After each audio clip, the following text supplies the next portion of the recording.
អភិក្រមសម្រាប់យុទ្ធនាការត្រួតពិនិត្យនិងដោះស្រាយភាពមិនប្រក្រតីនៅតាមតុលាការរួមមាន3អភិក្រមទី1គឺមិនត្រូវធ្វើឲ្យប៉ះពាល់ដល់ឯករាជ្យនៃអំណាចតុលាការ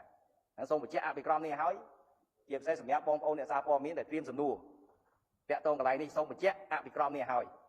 ធ្វើកិច្ចការងារនេះមែនប៉ុន្តែមិនមែនសម្រាប់សេចក្តីជំនួសចៅក្រមទេការសម្រេចក្តីមានតែចៅក្រមទេដែលមានសិទ្ធិក្នុងការសម្រេចក្តីដដែលអញ្ចឹងអភិក្រមទី1គណៈកម្មការដឹកនាំនិងអនុវត្តយុទ្ធនាការទី2នេះត្រូវធានាថាមិនធ្វើឲ្យប៉ះពាល់ដល់ឯករាជ្យនៃអំណាចតុលាការអ្វីដែលយើងចង់បានប្រកបគឺយុត្តិធម៌ប៉ុន្តែយុត្តិធម៌នេះក៏យើងមិនត្រូវបំពានទៅលើអំណាចរបស់តុលាការដែរអញ្ចឹងអភិក្រមទី1មិនត្រូវធ្វើឲ្យប៉ះពាល់ដល់ឯករាជ្យនៃអំណាចតុលាការអភិក្រមទី2មិនត្រូវធ្វើបរិយាវិនិច្ឆ័យលើការសម្រេចសេចក្តីរបស់តុលាការថាមិនប្រក្រតីឬអយុត្តិធម៌នៅពេលមានពាក្យបណ្ដឹងមិនមែនគ្រាន់តែពាក្យបណ្ដឹងមួយបណ្ដឹងភ្លាមអ្នកដែលកាន់យុទ្ធនាការនេះដាក់ចិត្តដាក់កាយភ្លាមថាតុលាការខុសអត់ទេរកព័ត៌មានដូចខ្ញុំបញ្ជាក់ជូនចឹងថាយុត្តិធម៌ឬអយុត្តិធម៌វាចំណុះឲ្យទៅលើអង្គហេតុវាចំណុះឲ្យលើអង្គច្បាប់វាចំណុះឲ្យលើផុសតាង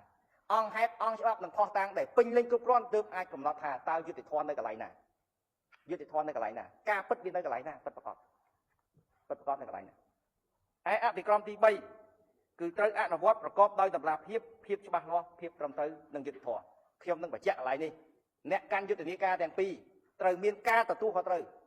ចំពោះមុខអាចថាថ្នាក់ដឹកនាំក៏បានប៉ុន្តែចំពោះមុខវិស័យយុត្តិធម៌តែមូលតែម្ដងមិនអាចប្រើប្រាស់យុទ្ធនាការនេះដើម្បីផលប្រយោជន៍ផ្ទាល់ខ្លួនទេទាំងអ្នកខាងក្រោមទាំងអ្នកខាងលើអញ្ចឹងហើយយើងមានយន្តការរបស់យើងដែលខ្ញុំនឹងបញ្ជាក់ជូននាពេលបន្តិចទៀត